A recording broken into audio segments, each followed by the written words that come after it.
When Michael Jordan's private jet crashed in a tiny mountain village during a terrible storm, he thought his life was over.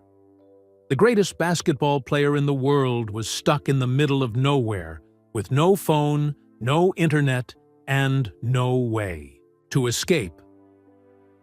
But in this forgotten place called Pine Creek, MJ discovered something that would change him forever. He met a 12-year-old girl named Kaya, who hadn't spoken a single word in 6 months. Her parents had died in a car crash, and her heart was completely broken. What happened next between this famous athlete and this silent little girl created a miracle that no one saw coming. MJ made a promise that seemed impossible to keep.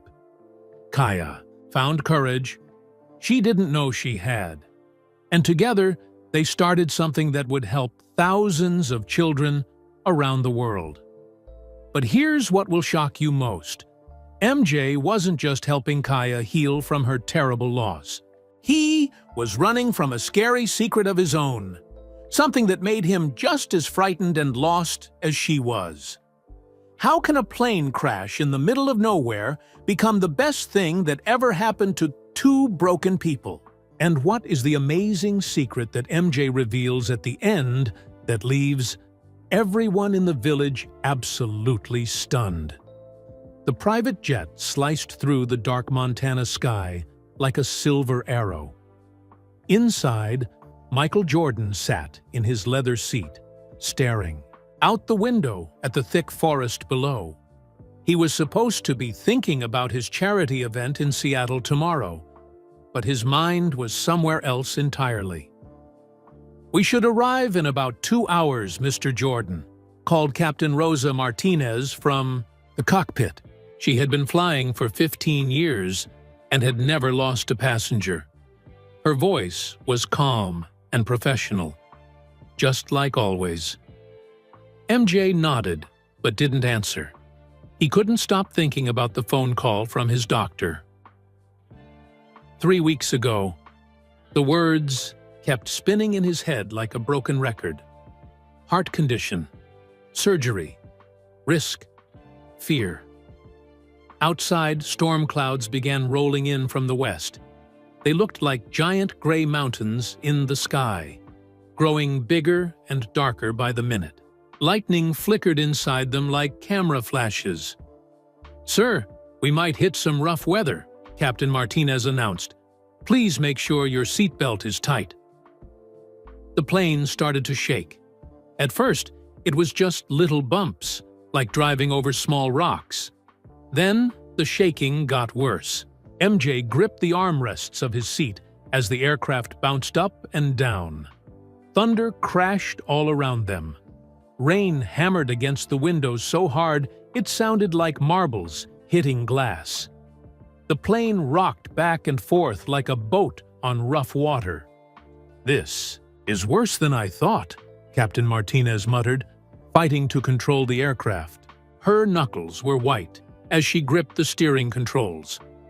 Suddenly, a bright flash lit up the entire sky. The lightning bolt hit the plane's left engine with a sound like the world's loudest firecracker. Sparks flew everywhere, lighting up the dark clouds around them. Warning alarms started screaming inside the cockpit. Red lights flashed on the control panel like an angry Christmas tree. The smell of burning metal filled the air.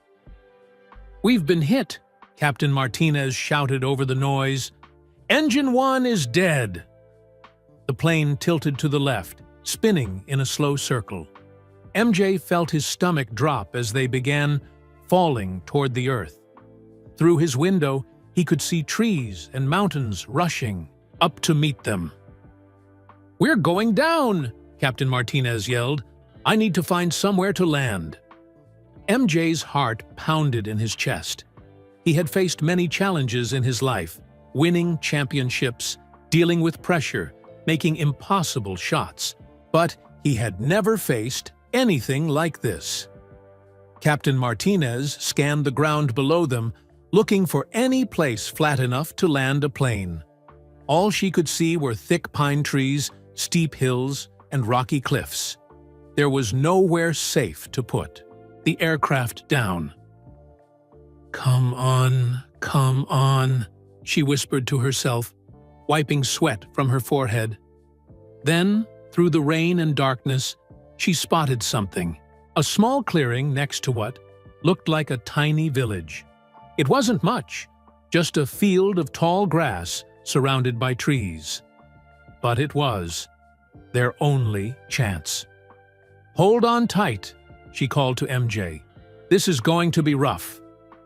The plane dropped like a stone toward the clearing. Captain Martinez pulled back on the controls with all her strength, trying to slow their fall. The aircraft's remaining engine screamed as it fought against gravity.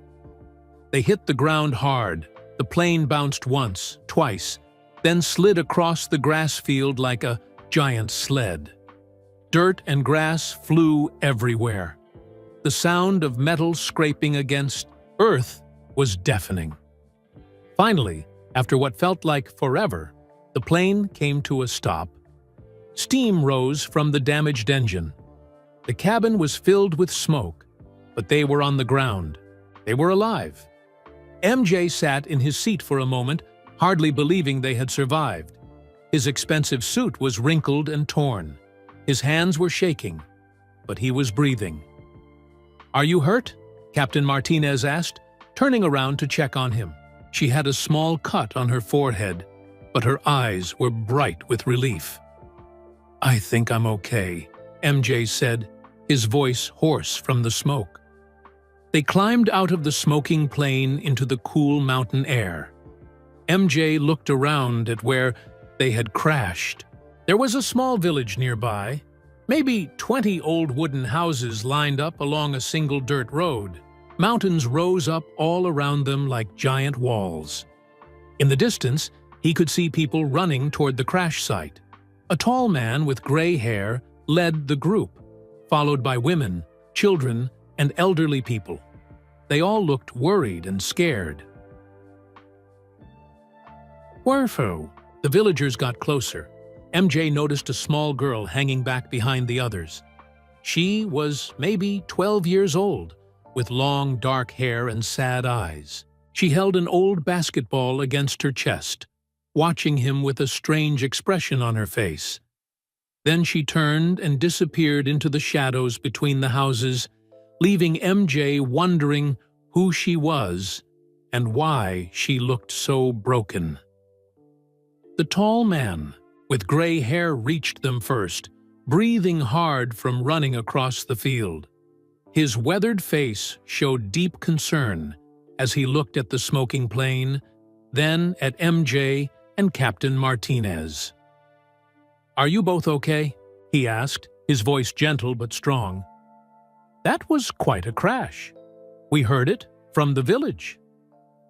"We're alive, thanks to some good flying," MJ said, nodding toward Captain Martinez. "But our plane isn't going anywhere soon." The man extended his hand. "I'm Mayor Elias Crow Feather. Welcome to Pine Creek, though I wish it was under better circumstances." More villagers gathered around them now. An older woman brought blankets. A young man offered bottles of water. Children peeked out from behind their parents, wide-eyed at seeing. Strangers fall from the sky. MJ noticed that none of them seemed to recognize him. His face was covered with soot from the smoke, and his usually perfect appearance was a mess. To these people, he was just a tall man in a torn, expensive suit who had survived a plane crash. "We should get you both to the community center," Mayor Crowfeather said. "Doc Blackwood will want to check you for injuries." They walked along the dirt road toward the village. MJ looked around at the simple wooden houses with front porches and vegetable gardens. Chickens wandered freely in some yards. An old dog barked once, then went back to sleep in the shade. This was a world completely different from his life in Chicago. No skyscrapers, no traffic, no crowds of people asking for autographs. Just quiet homes where families lived simple lives. The community center was a plain building with wooden walls and windows that had no glass, just screens to keep bugs out. Inside, folding chairs sat around simple tables. The walls were decorated with children's drawings and old photographs of the village. "I'm afraid we don't have fancy hotels here," Mayor Crowfeather said apologetically. "But we'll take good care of you." A young woman entered carrying a black medical bag. She had kind eyes and gentle hands, but MJ could tell she was all business when it came to taking care of people. "I'm Dr. Sarah Blackwood," she said, setting down her bag. "Let me check you both for injuries." Dr. Blackwood examined Captain Martinez first, cleaning the cut on her forehead and checking her vision. Then she turned to MJ, looking at his hands and asking him to move his arms and legs. "You're very lucky," she said, as she bandaged a small cut on MJ's arm. "Plane crashes don't usually end this well." "How long before we can get help?" Captain Martinez asked. "My radio is damaged, but I need to contact the airport." Mayor Crowfeather shook his head sadly. "I'm afraid that might take a while.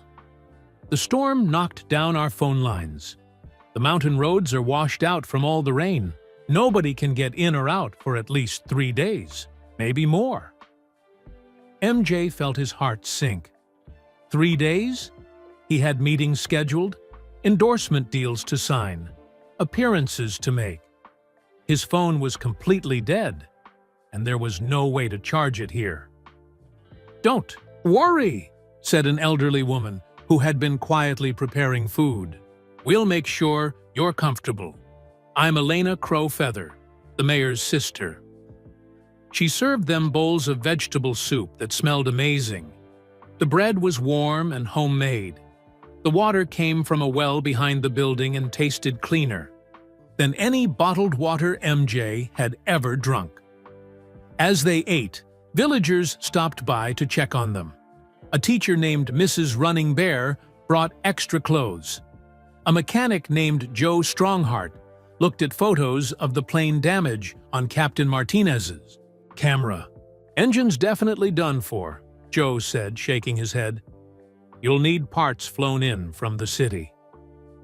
MJ listened to these people talk about their lives. They discussed their gardens, their children's schoolwork, and plans for the village harvest festival. Nobody talked about stock prices, movie deals, or celebrity gossip. As evening came, Mayor Crowfeather showed MJ to a small room in his house. The bed was simple but clean, covered with quilts that someone had sewn by hand. Through the window, MJ could see more stars than he had ever noticed before. In big cities, bright lights hid the night sky. Here, thousands of stars sparkled like diamonds on black cloth. The silence was complete, except for the sound of wind in the pine trees.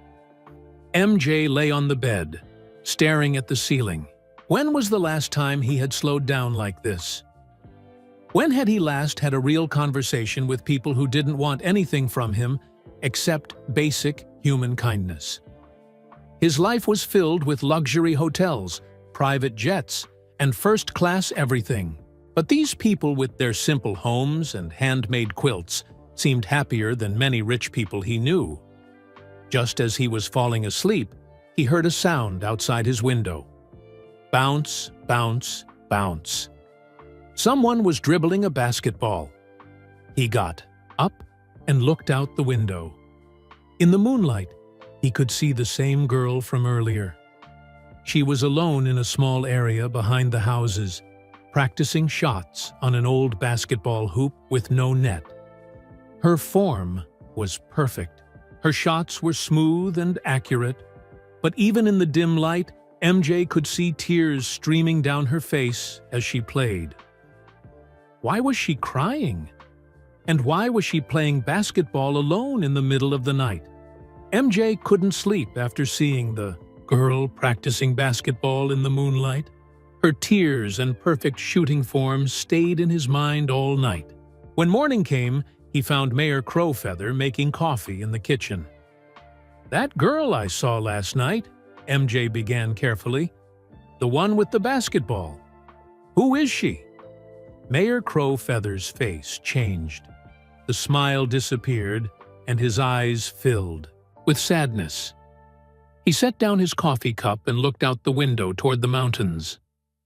"That's Kaya," he said softly. "She's my great-niece, 12 years old, and the most heartbroken child you'll ever meet." "What happened to her?" MJ asked, though he was almost afraid to hear the answer. The mayor sat down heavily at the kitchen table. 6 months ago, Kaya's parents were driving to the city to buy her birthday present. It was snowing hard, and the mountain roads were icy. Their car slid off the road and... He didn't need to finish. MJ understood. "She hasn't spoken a single word since the day we told her what happened," Mayor Crowfeather continued. "Not one word in 6 months. The doctors say there's nothing wrong with her voice. Her heart is just too broken to let the words out." MJ felt his chest tighten. He had never lost anyone close to him like that. He couldn't imagine the pain this little girl was carrying around. "Who takes care of her now?" "My sister Elena. You met her yesterday. She's the one who made the soup." Elena loves Kaya like her own daughter, but nothing she does seems to help. Kaya just exists. She goes through the motions of living, but the light in her eyes is gone. After breakfast, MJ walked through the village with Dr. Blackwood. She was checking on elderly residents and seemed to know everyone by name. As they walked, she told him more about Kaya's story. Before the accident, Kaya was the happiest child in Pine Creek, Dr. Blackwood explained. She was always laughing, always talking, always moving, and she was amazing at basketball. They stopped in front of the village school, a small building with just 2 classrooms. Behind it was a concrete area with an old basketball hoop. The rim was rusty, and there was no net hanging from it. "Kaya was the star player on our little basketball team," Dr. Blackwood continued. "We only have 8 kids in the whole school, but she could outplay children twice her age. High school, coaches from the city had already started asking about her." MJ studied the broken-down court. The concrete was cracked, and weeds grew through the gaps, but he could imagine a young girl here, full of life and dreams, practicing for hours every day. Her father, David, taught her everything about basketball, Dr. Blackwood said. Every evening after school, they would come here and practice together. He used to say that Kaya had magic in her hands. "What about college?" MJ asked. "Did she have plans?" David and Maria. That was her mother. They both believed education was the most important thing in the world. They were saving every penny so Kaya could go to college. She was going to be the first person in our family to get a university degree. Dr. Blackwood pointed to the mountains surrounding the village. "Most kids here never leave Pine Creek. There aren't many opportunities, but Kaya, she had the talent and the grades to go anywhere she wanted. Basketball was going to be her ticket to a better life." They continued walking, and Dr. Blackwood showed MJ the small clinic where she worked. It had basic equipment, but nothing fancy. She explained how she had given up a job at a big hospital in Denver to come help the people of Pine Creek. "Why did you leave the city?" MJ asked. "Same reason you probably will understand someday," she said with a knowing smile. "Sometimes, helping one person who really needs you is worth more than helping 100 people who already have everything they need. As they walked back toward the mayor's house, MJ saw Kaya in the distance. She was helping her grandmother hang clothes on a line to dry. Even from far away, he could see how small and fragile she looked. She used to fill this whole village with her laughter, Dr. Blackwood said quietly. Now, the silence around her breaks everyone's hearts. That afternoon, Elena Crow Feather invited MJ to help her in the garden behind her house. As they picked vegetables for dinner, she told him more about Kaya's parents. David was a teacher. At our school, Elena said, pulling carrots from the rich soil, Maria taught the younger children to read. They were the most loving parents you could imagine. Everything they did was for Kaya's future. She showed MJ a small wooden box filled with old photographs, pictures of Kaya as a little girl, always smiling, always holding a basketball, pictures of her parents cheering at her games, pride shining in their faces. This was taken on her 11th birthday, Elena said, pointing to a photo of Kaya blowing out candles on a cake. 3 weeks before the accident. Look how happy she was. In the photo, Kaya's smile was so bright it seemed to light up the whole picture. Her parents stood behind her, their hands on her shoulders, looking like the happiest family in the world. I need you to keep hoping she'll smile like that again someday, Elena whispered, but I don't know how to help her heal. As evening approached, MJ found himself watching for Kaya to appear with her basketball. Sure enough, as the sun set behind the mountains, he saw her slip out of her grandmother's house carrying the old worn ball. This time, he decided to get closer. He quietly walked to where he could see the makeshift court better. Kaya was there, alone in the growing darkness, shooting basket after basket, with perfect form. But she wasn't just practicing. She was crying again, tears streaming down her face as she played. Every shot she made seemed to bring more sadness instead of joy. MJ could see something written on the basketball in fading letters. When Kaya turned the ball toward the moonlight, he could make out the words, "For Kaya, love, Dad." His heart broke watching this talented, heartbroken girl playing the sport her father had taught. Her using the ball he had given her, crying for the parents who would never see her play again. That's when MJ made a decision that would change both their lives forever. Tomorrow, he was going to try something that might help Kaya, or might make everything worse. The next morning, MJ woke up with butterflies in his stomach. He had faced pressure in championship games, but this felt different. This wasn't about winning or losing a game. This was about trying to reach a broken little girl's heart. After breakfast, he asked Mayor Crow Feather if he could borrow some old clothes. His expensive suit was torn and dirty from the crash, and he wanted to look more like a regular person. "Of course," the mayor said, bringing him a simple shirt and jeans that belonged to his son. "May I ask what you're planning?" "I'm going to try to help Kaya," MJ said honestly. "I have an idea, but I'm not sure it will work." Mayor Crow Feather studied MJ's face carefully. "She's been hurt so badly. Please be gentle with her heart." "I will," MJ promised. That afternoon, MJ walked to the broken-down basketball court behind the school. He picked up an old basketball that was sitting in the weeds. Not Kaya's special ball, just one the school kids used during the day. It was losing air and felt lumpy in his hands. Then he started shooting baskets, but not the way Michael Jordan normally shot baskets.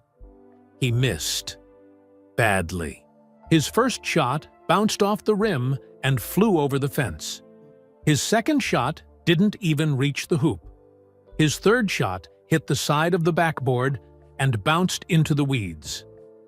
MJ, who had made thousands of perfect shots in NBA games, was deliberately shooting like someone who had never played basketball before. But he made it look natural, like he was really trying his best and just wasn't very good. Word spread quickly through the small village. Mrs. Running Bear noticed him from the school window and told Elena Crowfeather.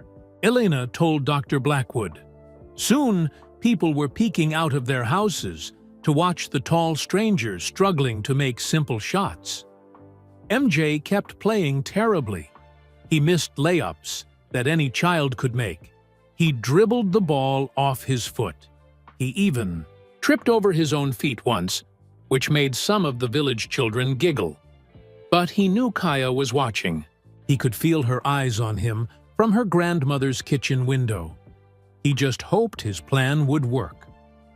As the sun began to set, MJ continued his awful basketball performance. He was sweating from trying so hard to look bad while actually being one of the greatest players who ever lived. Finally, just as he had hoped, Kaya appeared. She didn't come close to the court. She stood about 20 feet away, hiding partially behind a wooden fence. Her arms were crossed, and even from a distance, MJ could see frustration on her face. He continued shooting and missing, making increasingly worse attempts. One shot went so far to the left that it nearly hit a chicken wandering nearby. Kaya took a step closer, clearly bothered by his terrible form. MJ pretended not to notice her. He lined up another shot, bent his knees all wrong, and threw the ball with awful technique.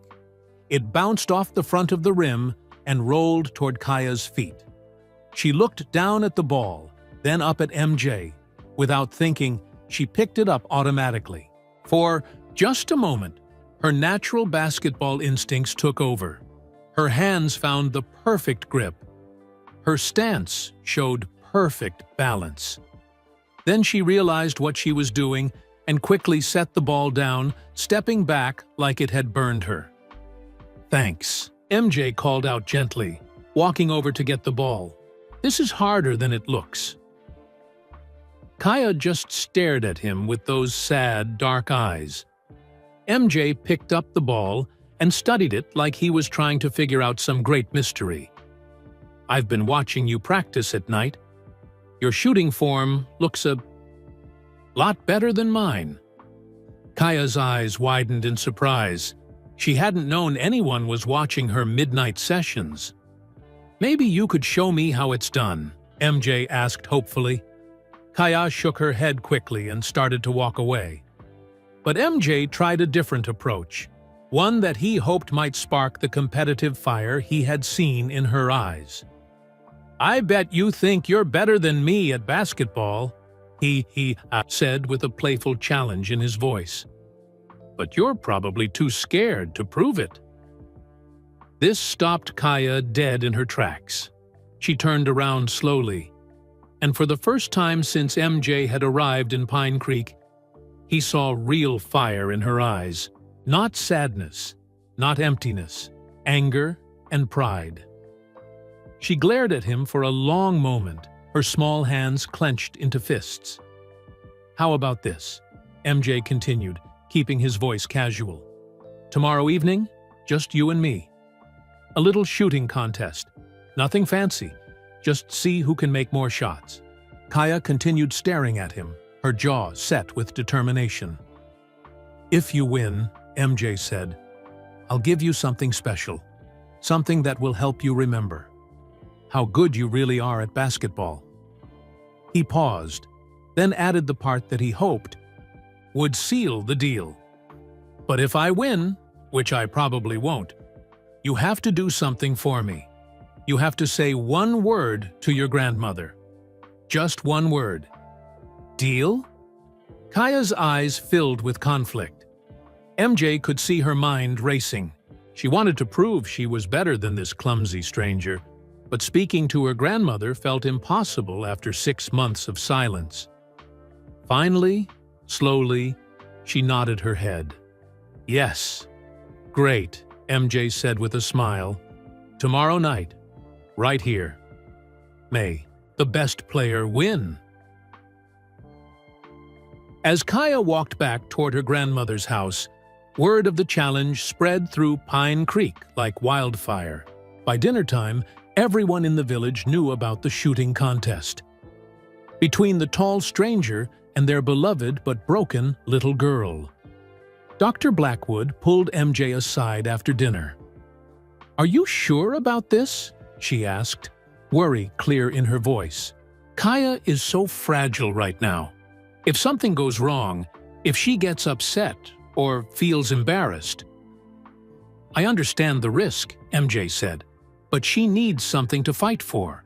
She needs to remember that she's still alive, still talented, still worth something." "What if she actually beats you?" Dr. Blackwood asked. "What's this special something you promised to give her?" MJ smiled mysteriously. "Let's just say it's something that means a lot to me. Something that represents never giving up, even when things seem impossible." That night, as MJ lay in bed, he could hear Kaya outside practicing again. But tonight was different. She wasn't crying. She was focused, determined, preparing for their contest. Her shots were perfect, one after another. Swish, swish, swish. MJ suddenly realized he might have made a terrible mistake. What if Kaya was actually good enough to beat him, even when he was trying his hardest? And more importantly, what would happen to her fragile heart if she lost? Tomorrow night? The next evening, the entire village of Pine Creek gathered around the broken basketball court. Word had spread to every house, every family. Even people from neighboring farms came to watch the shooting contest between the mysterious stranger and their beloved Kaya. MJ had never played basketball in front of such a small crowd, but somehow it felt more important than any NBA game he had ever played. Children sat on their parents' shoulders. Elderly people brought folding chairs.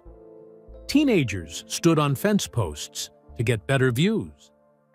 Mayor Crow Feather walked to the center of the court carrying a clipboard. "Ladies and gentlemen," he announced, "tonight we have a friendly shooting contest, 10 shots each, from different spots around the court. Most shots made wins." MJ looked around at all the hopeful faces. These people weren't just watching a basketball game. They were praying for a miracle, hoping to see their broken little girl come back to life. Dr. Blackwood stood near the sideline, her medical bag ready just in case. Elena Crow Feather clutched a handkerchief in her hands, tears already forming in her eyes. Mrs. Running Bear whispered what looked like a prayer. Then Kaya appeared. She walked slowly from her grandmother's house, wearing her father's old basketball jersey. It was way too big for her small frame, hanging down almost to her knees. But she wore it proudly, like armor going into battle. Her long dark hair was pulled back in a ponytail. For the first time since MJ had arrived in Pine Creek, her eyes showed something other than sadness. They showed determination. MJ had changed from the mayor's borrowed clothes back into his own outfit. Simple pants and a plain shirt. He looked nervous, which surprised some of the villagers. How could a grown man be worried about playing basketball with a 12-year-old girl? "Ladies first," MJ said, gesturing toward the free throw line.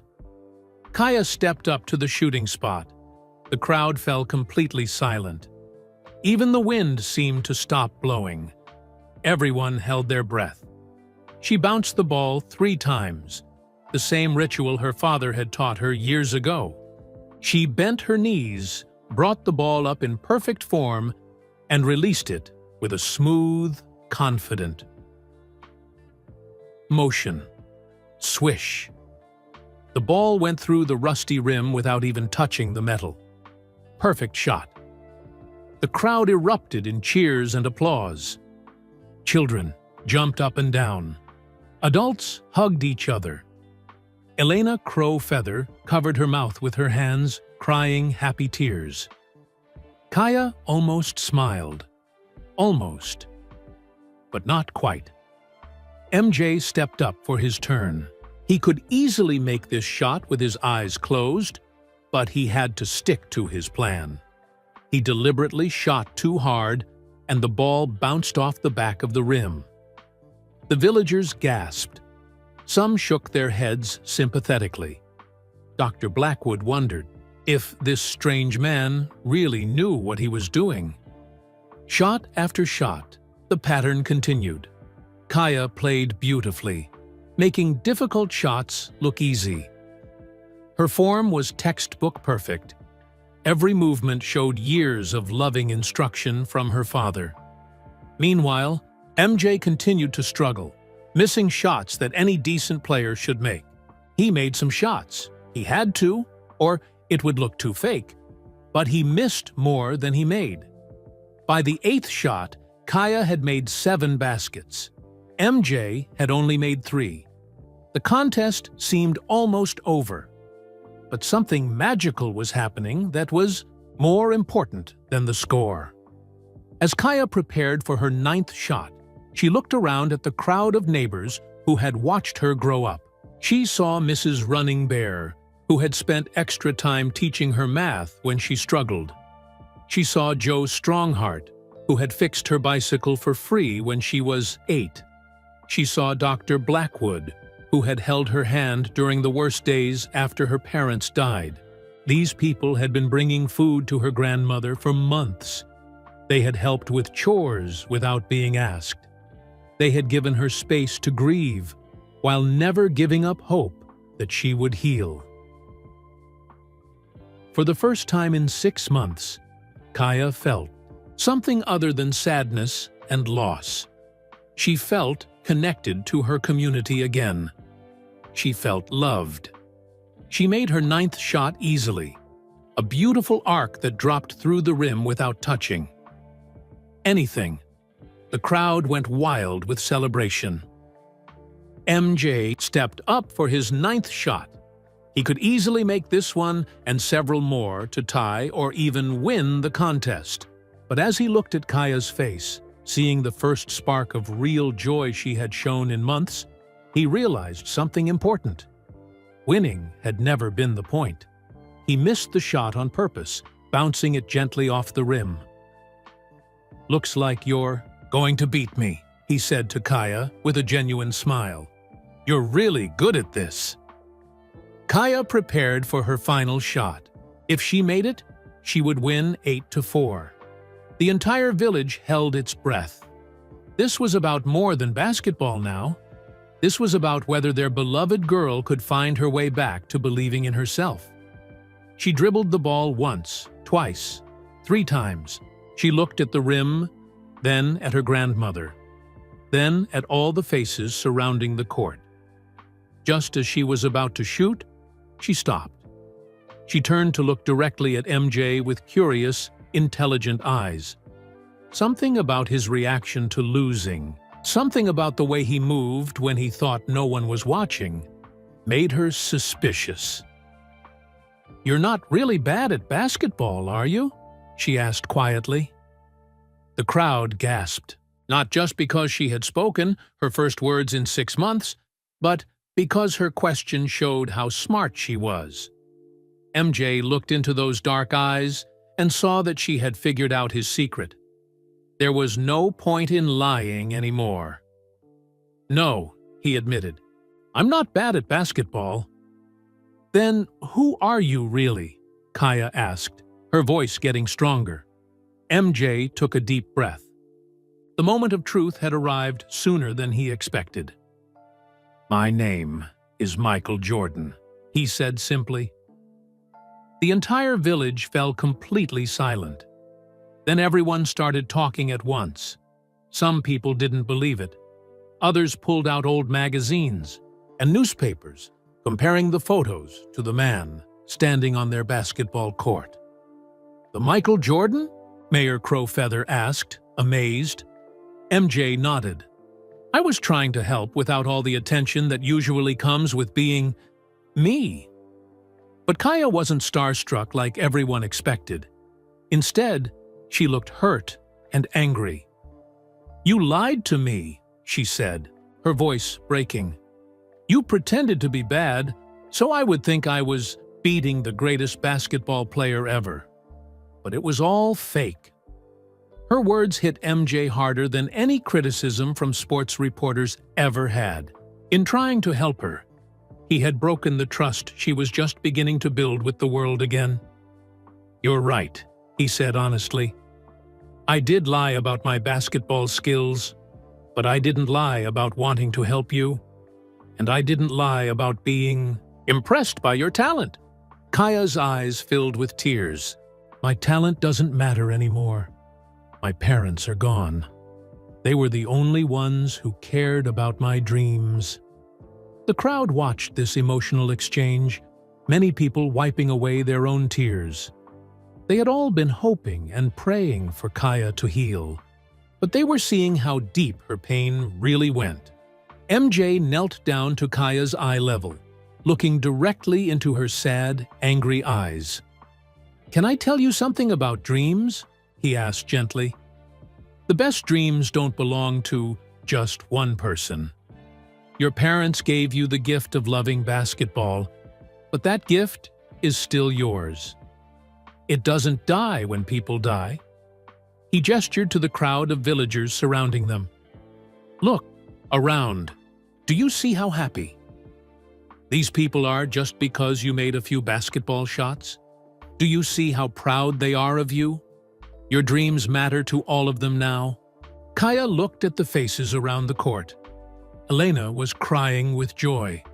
Mayor Crowfeather had his hands clasped together like he was praying.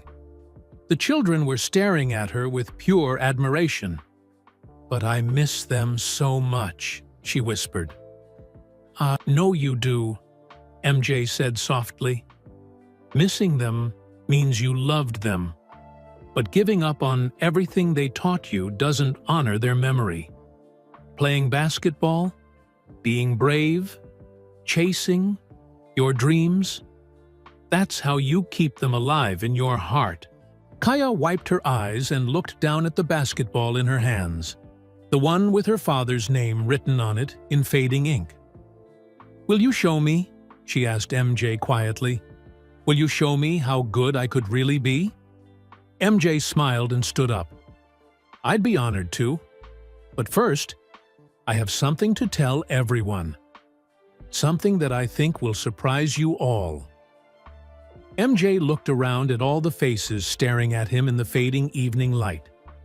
The villagers were still processing the fact that Michael Jordan, the Michael Jordan, was standing on their broken basketball court in the middle of nowhere. "3 weeks ago," MJ began, his voice carrying clearly in the mountain air, "I got a phone call that changed everything for me." The crowd grew completely quiet. Even the children stopped fidgeting.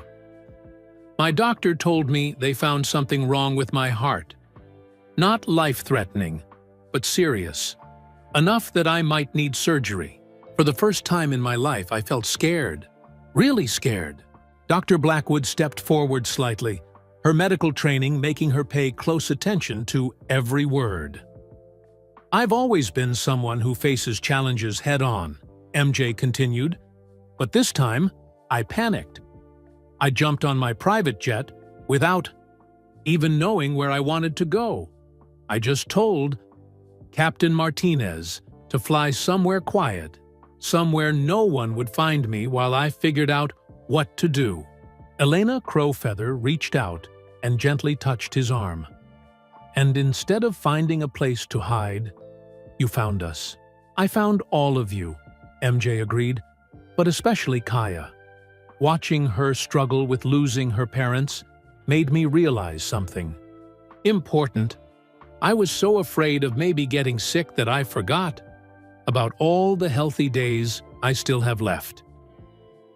Kaya nodded, understanding better than most adults how fear could freeze someone in place. "When you lost your parents," MJ said, looking directly at her, "you stopped playing basketball because it reminded you of them. When I got scared about my health, I stopped doing the things that make me happy. We were both letting fear win." "But you're not scared anymore?" Kaya asked, her voice still quiet but growing stronger. "I'm still scared," MJ admitted honestly, "but I learned something from watching you tonight. Being brave doesn't mean you're not afraid. It means you do the right thing even when you are afraid." Mayor Crow Feather spoke up. "Sometimes when we think we're helping others, we're really healing ourselves." "Exactly," MJ said. "I thought I was here to help Kaya, but she helped me remember who I want to be. Someone who faces problems with courage, not fear." The village was quiet as everyone absorbed this revelation. Then Dr. Blackwood asked the question on everyone's mind. "Have you talked to your doctors about treatment options?" "Not yet," MJ said.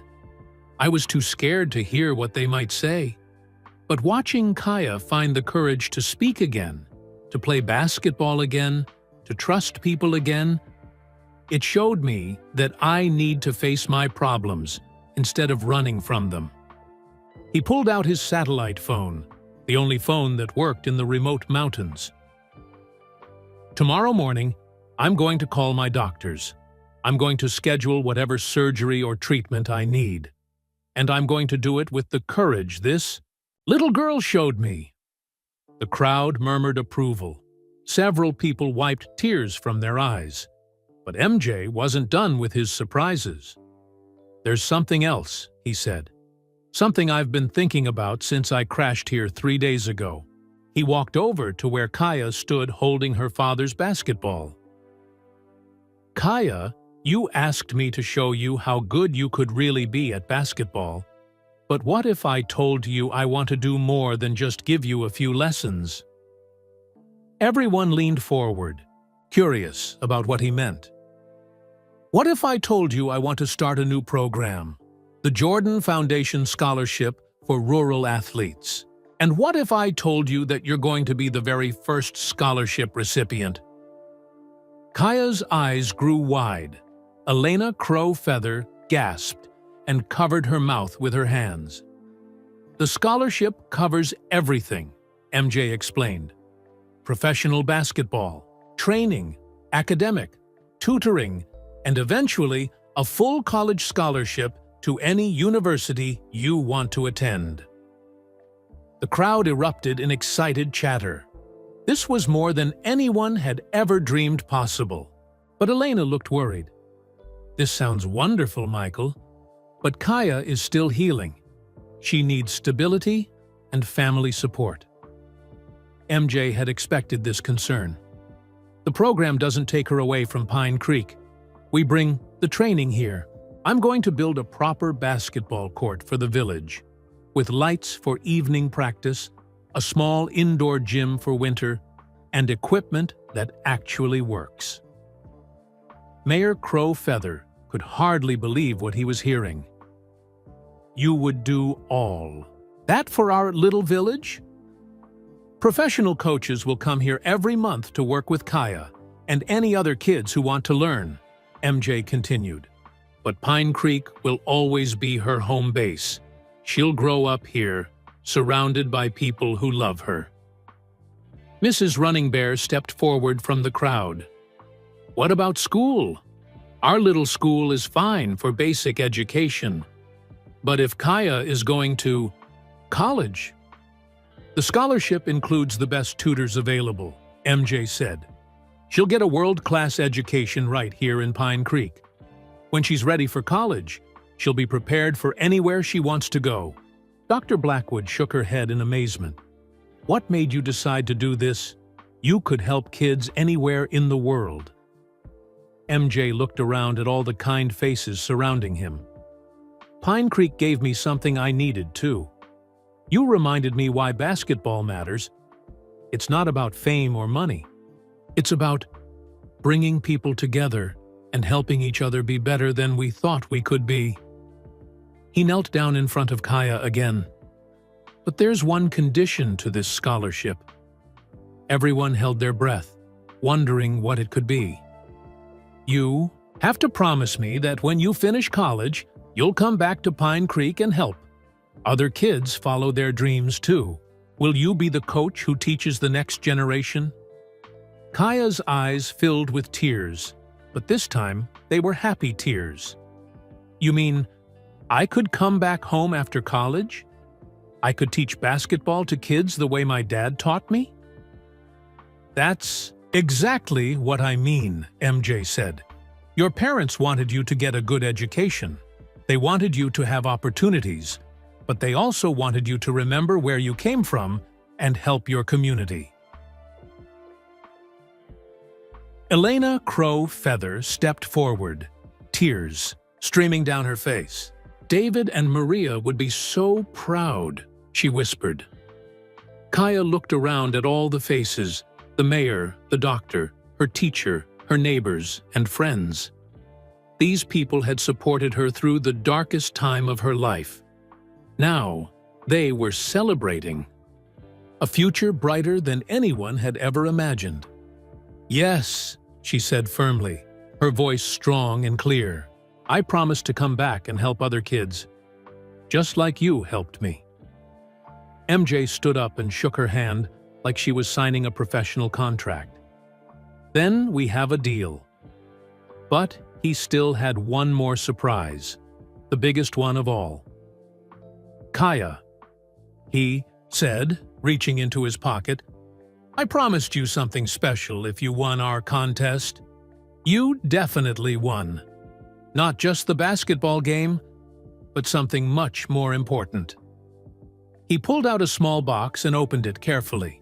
Inside was one of his 6 NBA championship rings, the golden ring that represented years of hard work, dedication, and never giving up. The entire crowd gasped as he placed it in Kaya's small hands. This isn't a gift, he explained, as everyone stared in shock. It's a loan. I want you to keep it. While you're working toward your dreams, when you graduate from college and come back to coach your first group of kids, you can give it back to me. Kaya stared at the ring, knowing she was holding one of the most precious items in sports history. But what if I lose it? She asked, worried. You won't, MJ said with complete confidence. Champions don't lose the things that matter most. And you, Kaya, are definitely a champion.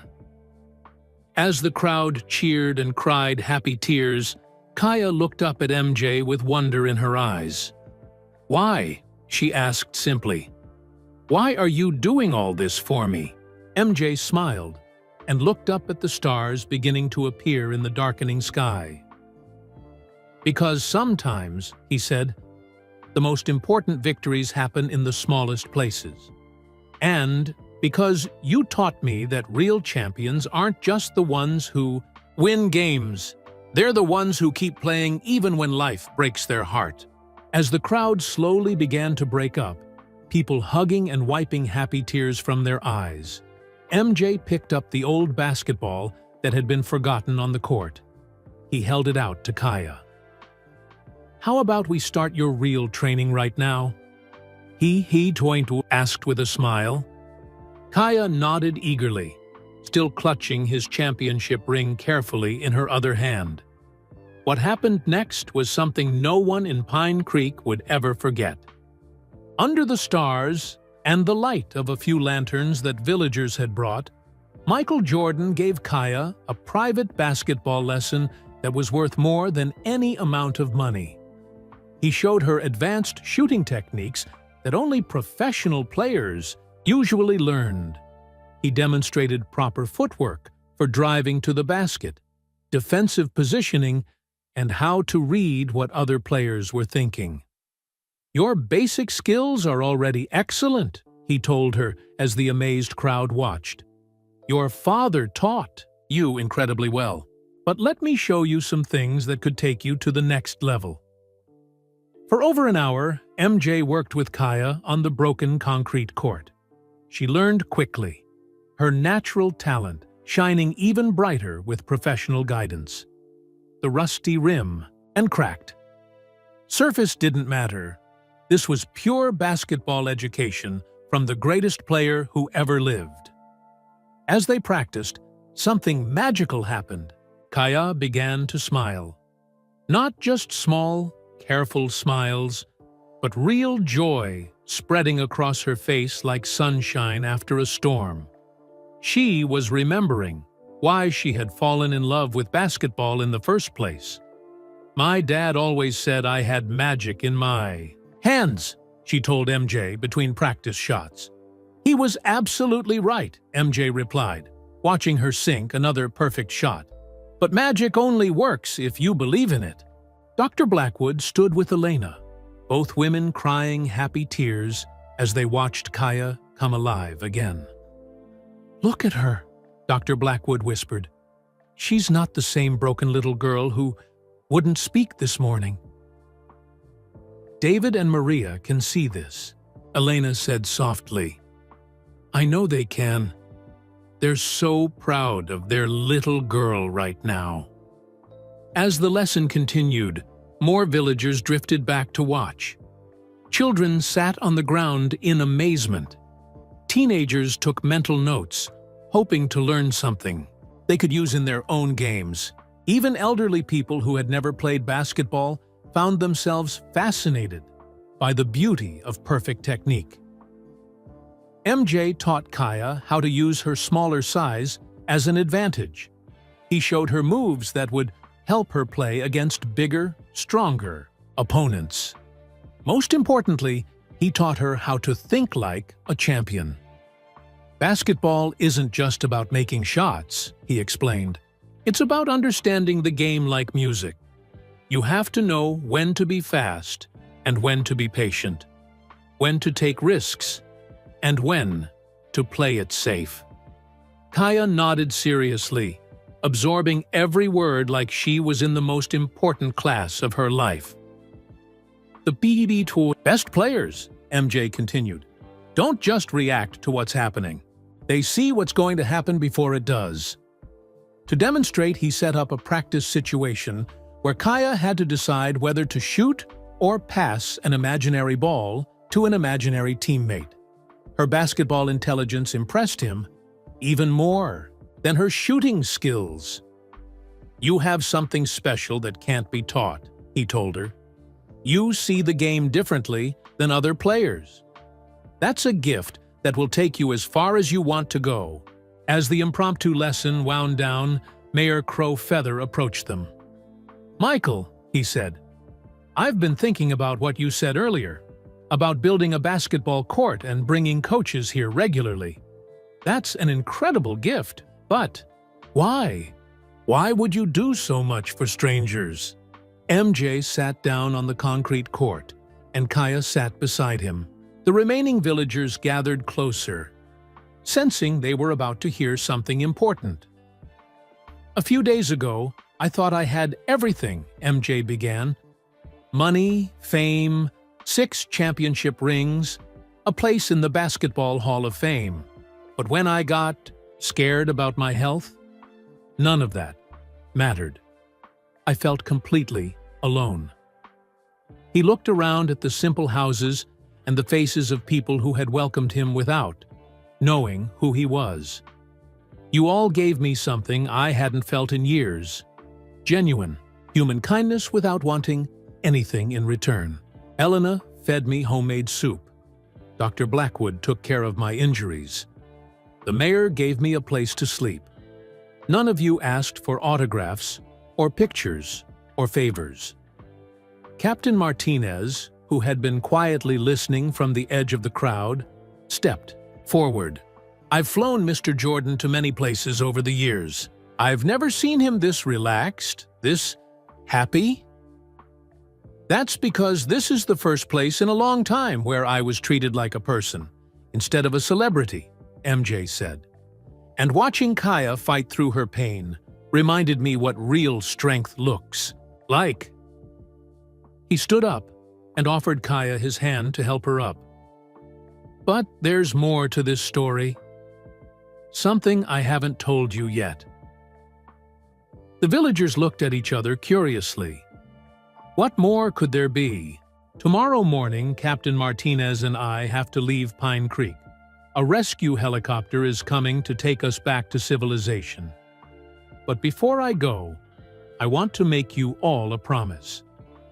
MJ pulled out his satellite phone and dialed a number. As TV, everyone watched. He had a conversation with someone who was clearly his assistant. I need you to contact the best construction company in Montana, he said into the phone. I want to build a basketball facility in a place called Pine Creek. Money is no object. I want it to be perfect. He paused, listening to the person on the other end. No, this isn't for publicity. This is personal. Very personal. After he hung up, he turned back to the crowd. Construction will begin next month. The new basketball court will be called the David and Maria Memorial Court, in honor of Kaya's parents. It will have proper lighting, indoor and outdoor courts, and equipment that actually works. Elena burst into fresh tears. The idea that her son and daughter-in-law would be remembered this way was almost too wonderful to believe. But that's not all, MJ continued. Captain Martinez and I have been talking.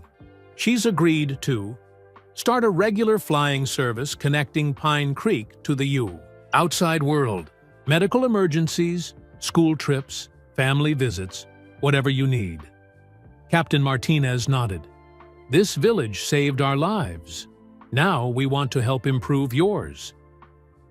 Dr. Blackwood wiped tears from her eyes. Better transportation meant she could get patients to bigger hospitals faster and bring in medical supplies more easily.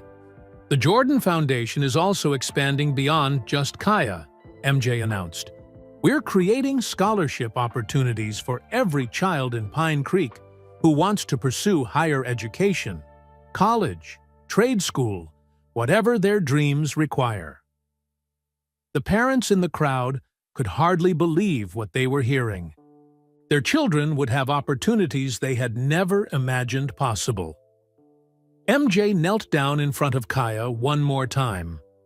In 1 week, the first professional coach will arrive to begin working with you. Her name is Coach Jennifer White. She played in the WNBA and now trains young athletes. She'll come once a month until you're ready for more intensive training. Kaya's eyes were shining with excitement and possibility. When will I know if I'm good enough for college? You're already good enough, MJ said with certainty. The question isn't whether you can get a scholarship. The question is which scholarship you'll choose when colleges start competing for you. As the evening finally came to an end and people began heading home, Kaya walked with MJ Doe toward the mayor's house, where he would spend his last night in Pine Creek. Michael, she said quietly, can I ask you something? Of course. Are you still scared about your heart surgery? MJ thought about this carefully. Yes, I'm still scared. But now I'm excited too. I want to get healthy, so I can come back here and see how amazing you've become.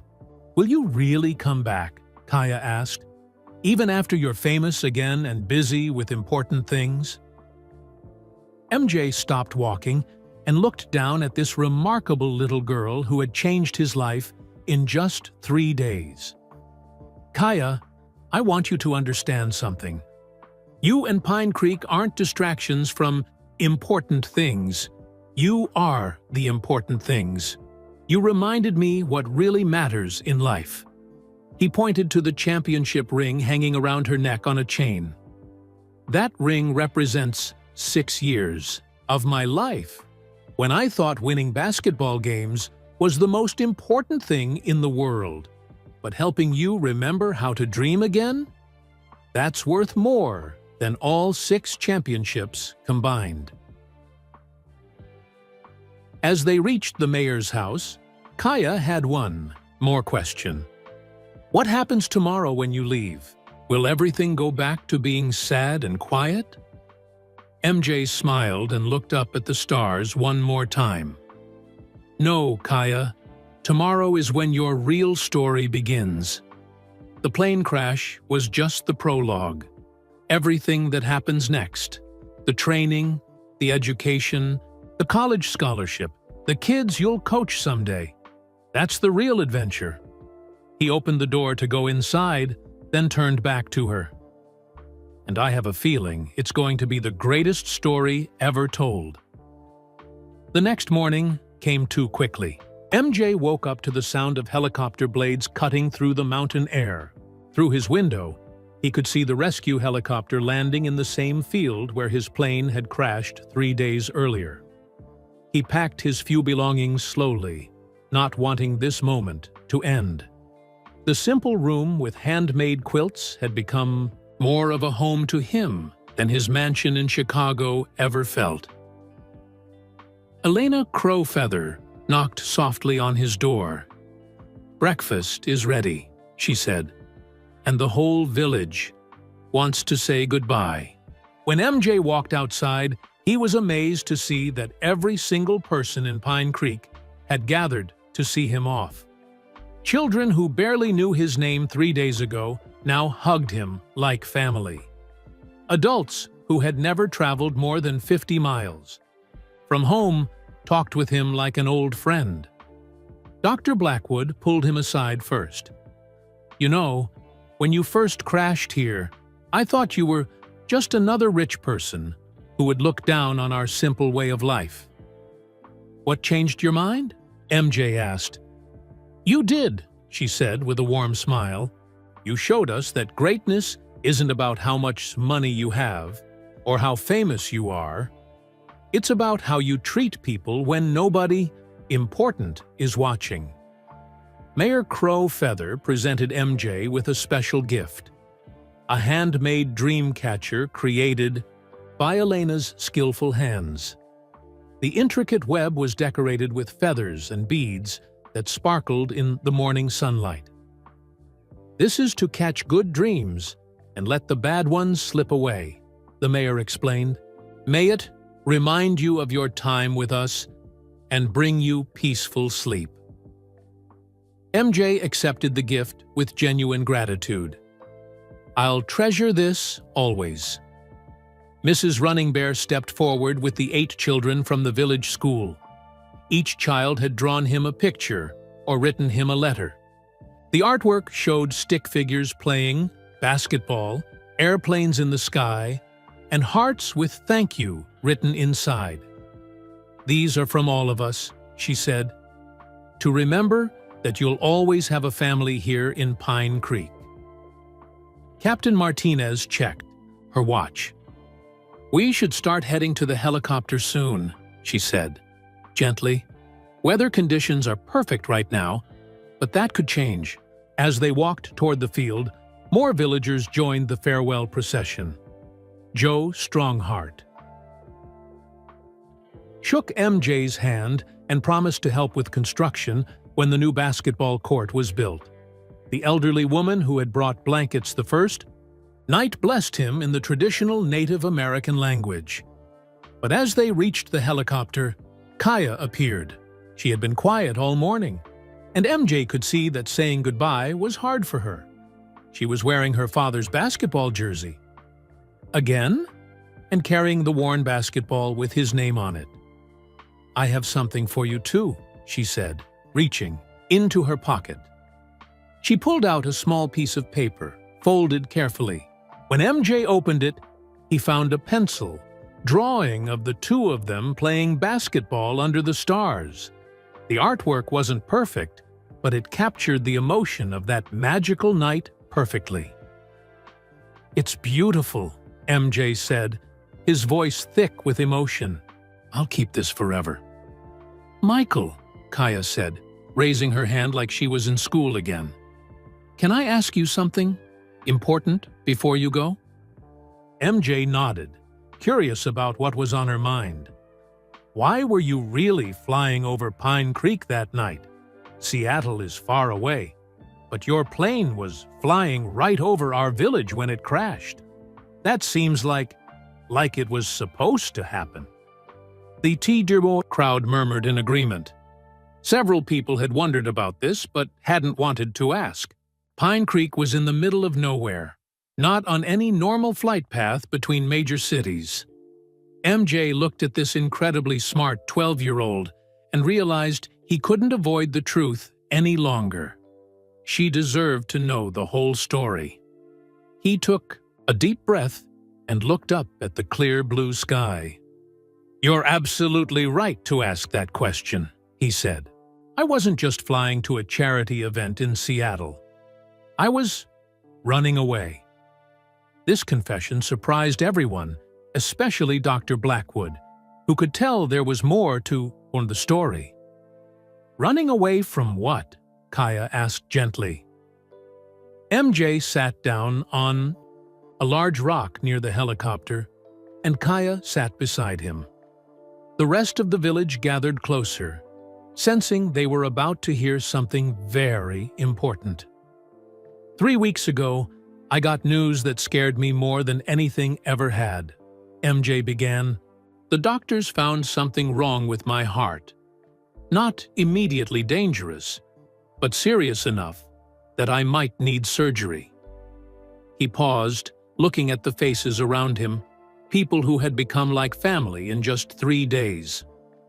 "I've always been someone who attacks problems head-on, in basketball, in business, in life. But this time, I panicked. I felt helpless and afraid. So I did something I'd never done before. I run." Elena Crow Feather reached out and gently touched his shoulder.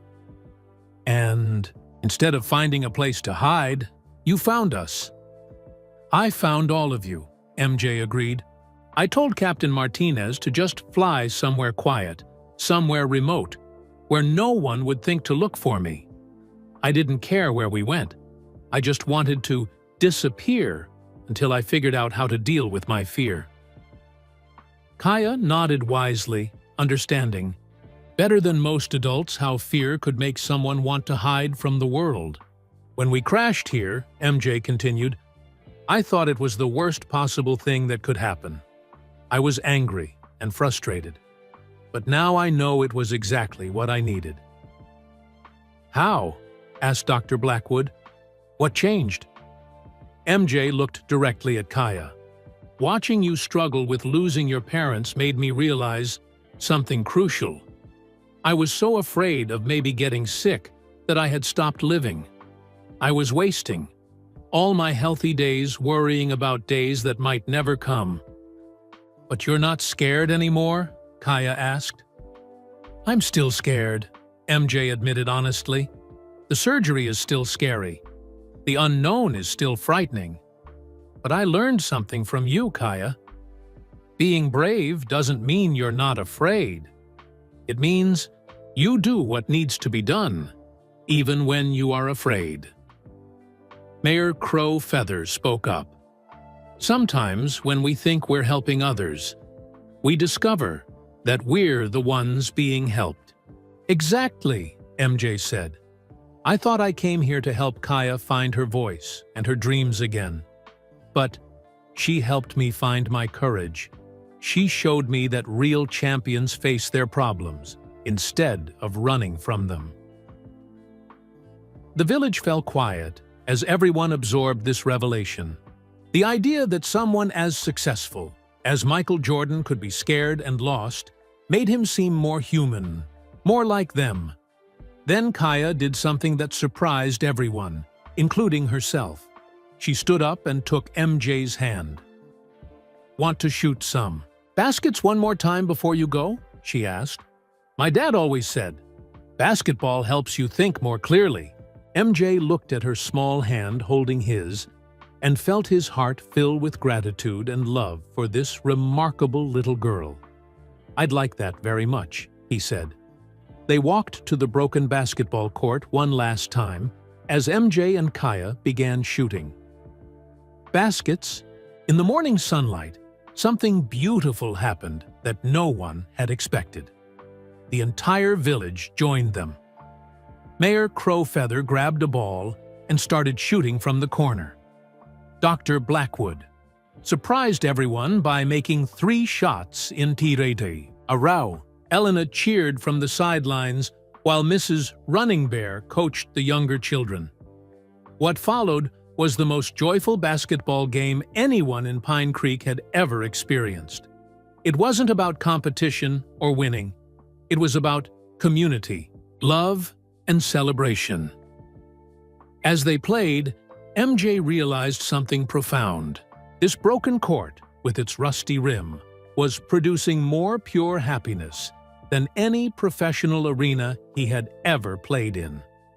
These people, who had so little in terms of money and possessions, were rich in the things that truly mattered: love, community, and the ability to find joy in simple moments. The game ended when Captain Martinez gently reminded them that they really did need to leave. As the laughter died down and reality set in, MJ knew this was the hardest goodbye he had ever had to make.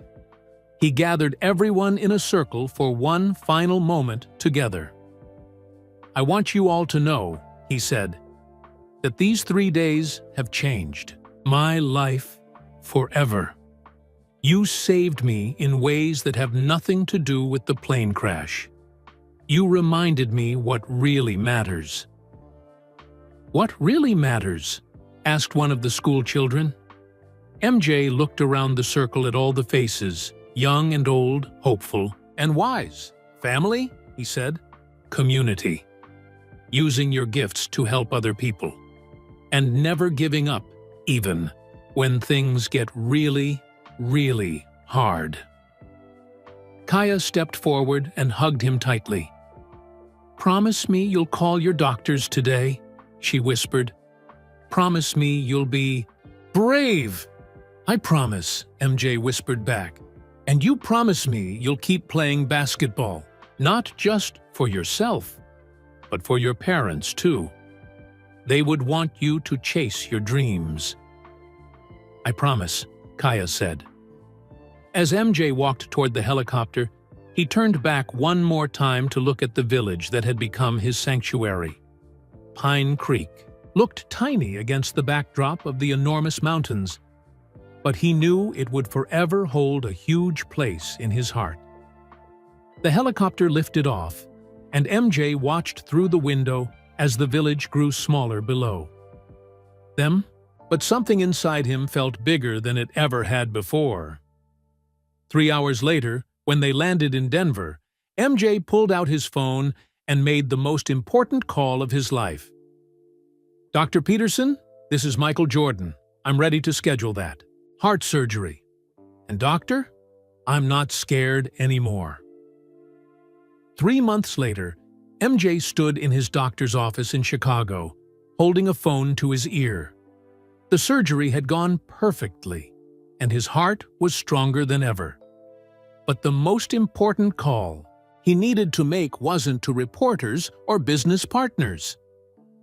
"Kaya," he said, when she answered the phone in Pine Creek, "I wanted you to be the first to know. The doctors say my heart is completely healthy now. The surgery worked perfectly." "I knew it would," came Kaya's voice, stronger and more confident than it had been 6 months ago. "You're a champion, remember?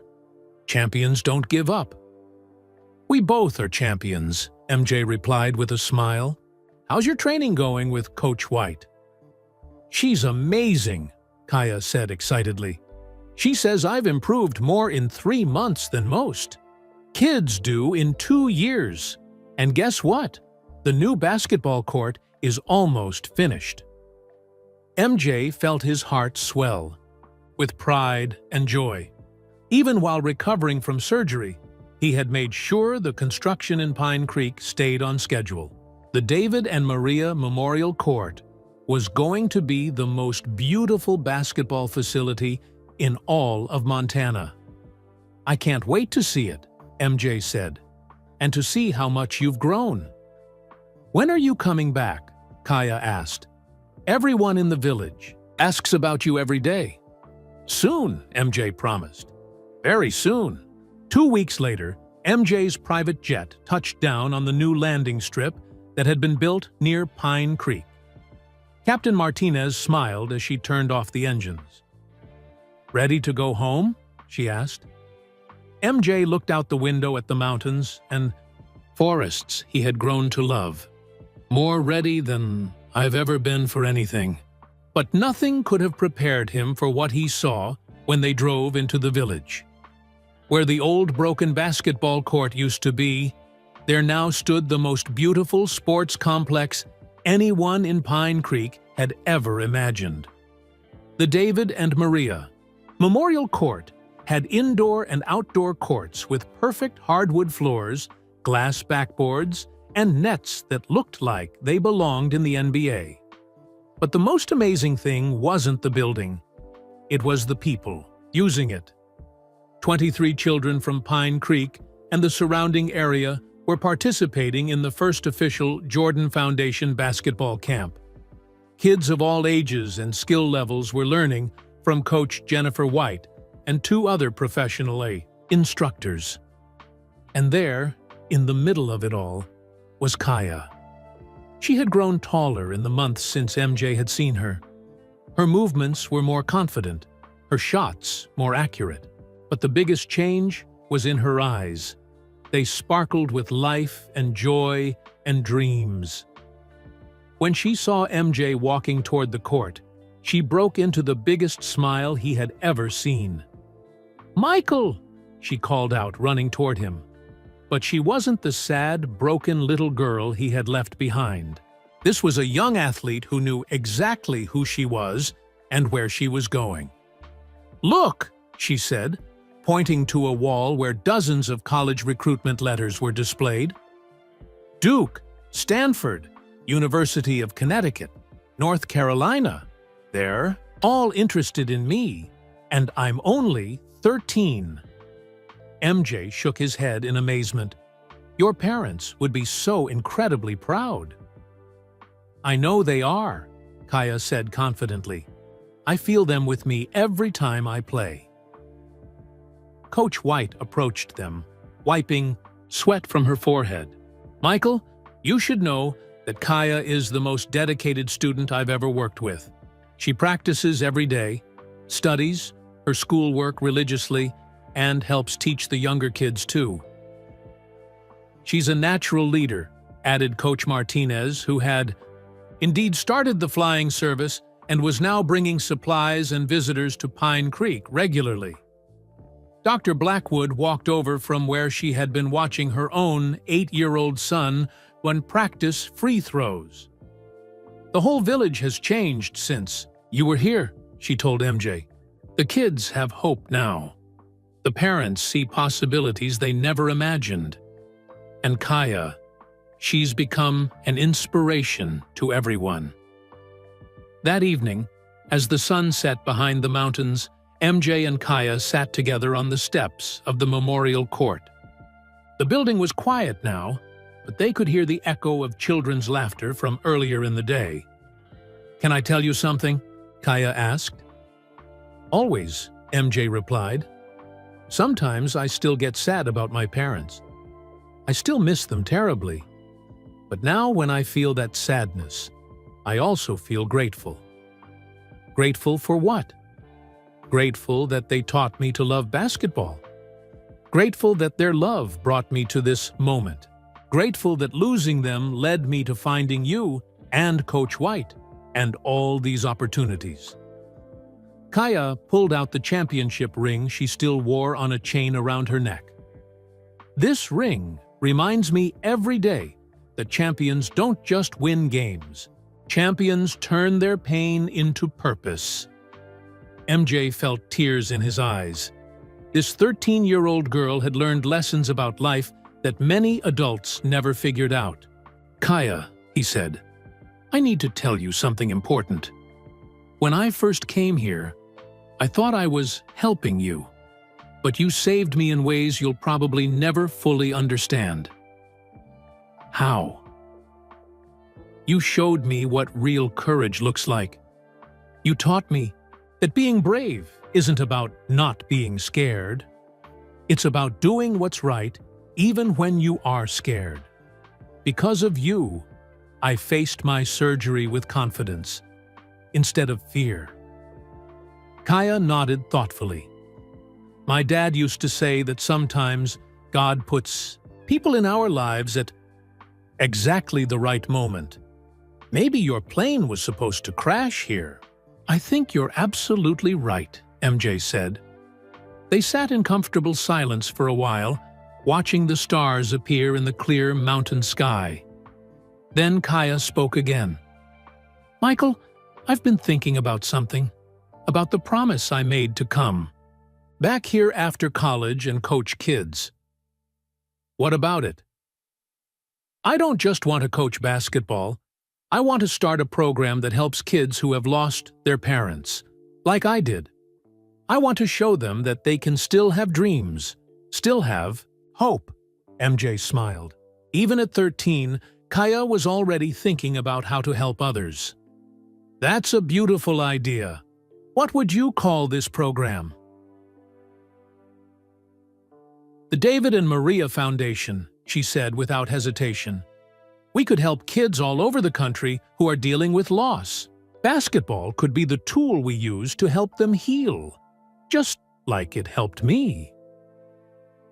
"I think that's the most wonderful idea I've ever heard," MJ said. "And I'd be honored to help you make it happen." As they prepared to go inside, Kaya had one more surprise. "There's something I want to show you," she said, leading him to a special display case inside the memorial court. Inside the case were dozens of photos, newspaper clippings, and letters, but in the center was something that took MJ's breath away: a framed picture of him and Kaya playing basketball. Under the stars on that first magical night. "Elena took this picture from her window," Kaya explained. "She said it captured the moment when both of us started to heal." Below the picture was a plaque that read, "Sometimes the most important victories happen in the smallest places. Sometimes a broken heart can become the strongest heart of all." MJ stared at the display, remembering that night when a scared man and a heartbroken girl had found exactly what they needed in each other. "Kaya," he said softly, "do you remember what I told you that first night? About how your story was just beginning?" "Yes. I was wrong about one thing. This isn't just your story anymore. It's our story, the village's story, and it's going to inspire thousands of other kids who need to know that they can overcome anything." Kaya smiled and took his hand. "Want to shoot some baskets under the stars, for old times' sake?" "I thought you'd never ask," MJ replied. As they walked onto the beautiful new court, MJ realized that the broken concrete slab where they had first played together had been preserved in a special section of the new facility. A small sign read, "Where dreams begin again." They shot baskets in the moonlight, just like they had 9 months earlier. But everything had changed. The scared man and the silent girl were gone, replaced by 2 champions who had learned that the greatest victories weren't won on scoreboards. They were won in the human heart. As Kaya made shot after perfect shot, MJ knew that her parents were indeed watching. And he knew they were proud not just of her basketball skills, but of the remarkable young woman she was becoming. Ready for the real adventure to begin? he asked as they finished practicing. "I've been ready my whole life," Kaya replied. "I just needed to remember how to believe in myself." As they walked back toward the village under the starlit sky, MJ smiled. The plane crash that had seemed like the end of everything had actually been the beginning of the most important story he would ever be part of. And the best chapters were still to come. 5 years had passed since that stormy night when MJ's plane crashed in Pine Creek. Now, 17-year-old Kaya stood on the beautiful basketball court that bore her parents' names, holding an acceptance letter that would change her life forever. "Duke University," she read aloud to the crowd of villagers who had gathered for her high school graduation. "Full scholarship for basketball and academics." The entire village erupted in cheers. Children who had been born after MJ's crash were now old enough to understand that they were witnessing history. The first person from Pine Creek was going to one of the best universities in America. MJ stood at the back of the crowd, tears of pride streaming down his face. The scared little girl who wouldn't speak had become a confident young woman who could accomplish anything she set her mind to. But Kaya had chosen Duke for a special reason that only MJ knew about. "Duke has the best program for what I want to study," she had told him during one of their monthly phone calls. "Sports psychology and child development. I want to understand how to help kids heal through athletics." After the graduation ceremony, Kaya found MJ near the memorial display case. "Are you ready?" she asked, pulling the championship ring from the chain around her neck. For 5 years, she had worn that ring as a reminder of dreams and promises. Now it was time to return it, just as they had agreed. "Actually," MJ said with a mysterious smile, "I have a different idea." He led her outside to where a special surprise was waiting. Parked in front of the basketball court was a brand-new bus with David and Maria Foundation painted on the side in beautiful letters. "What's this?" Kaya asked, though she was beginning to suspect. "Your mobile basketball program," MJ explained. "While you're at Duke, this bus will travel to schools across the country, bringing basketball training and counseling to kids who have lost parents or experienced trauma." Coach White stepped out from behind the bus, grinning widely. "I've agreed to run the program. While you're in college, we'll visit 10 schools each month, working with children who need hope, just like you did." Kaya's eyes filled with happy tears. "But how will I be involved if I'm at Duke?" "Every summer, you'll come home to Pine Creek and run a special camp for the kids we've worked with throughout the year," MJ explained. "You'll show them that someone who understands their pain can still achieve incredible things." Dr. Blackwood, now the program's medical director, joined them. "We've already identified 50 schools that want to participate. Word has spread about what happened here in Pine Creek, and everyone wants to be part of this story." Mayor Crow, Feather, now in his 70s but still energetic, walked over carrying a special gift. "This is from all of us," he said, handing Kaya a custom basketball. Instead of her father's name, this ball had something new written on it. Kaya Crow Feather. "Champion of Hearts, Pine Creek Forever.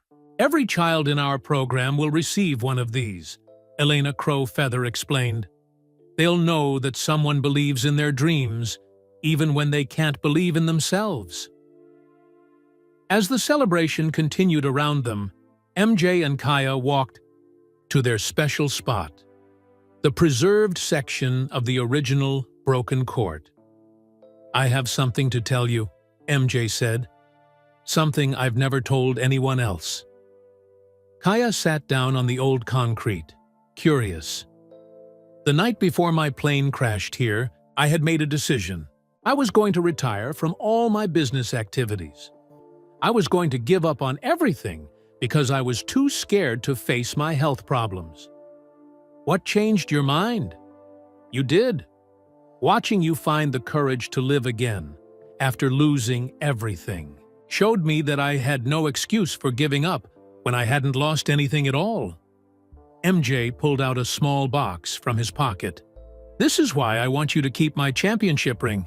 Inside the box was something even more precious, a new ring specially made just for Kaya. It had her initials engraved on one side and Champion of Life engraved on the other. This is your championship ring, MJ said, for winning the most important game of all, the game against despair. Kaya slipped the new ring onto her finger, then carefully placed MJ's original championship ring back in his palm. "Thank you for letting me borrow your courage until I found my own," she said. "Thank you for reminding me what courage really looks like," MJ replied. As the sun began to set behind the mountains, the entire village gathered for one final basketball game before Kaya left for college. 3 generations played together, elderly people who remembered when Pine Creek was just a forgotten mountain village, middle-aged parents who had watched their children's horizons expand, and young kids who now believed they could become anything they wanted. MJ and Kaya played on the same team, just like they had that first magical night. But now, they weren't a scared man and a broken girl. They were partners in the most important work of their lives, showing other people that healing was possible. As the game ended and people began to head home, Kaya made an announcement that surprised everyone. "I want you all to know that Pine Creek will always be my home. No matter how far I travel or what I accomplish, this is where my heart belongs. And someday, I'm coming back to coach right here on this court." "How long someday?" asked one of Daru's, the younger children. 4 years, Kaya said with certainty. 4 years to get my degree. Then I'm coming home to start the biggest program this village has ever seen. MJ smiled, knowing she meant every word. Later that evening, as Kaya packed for her journey to Duke, she found MJ sitting alone in the memorial court, looking at the photos and newspaper clippings that told their story. "Thinking about something?" she asked, sitting beside him. "Thinking about miracles," he said.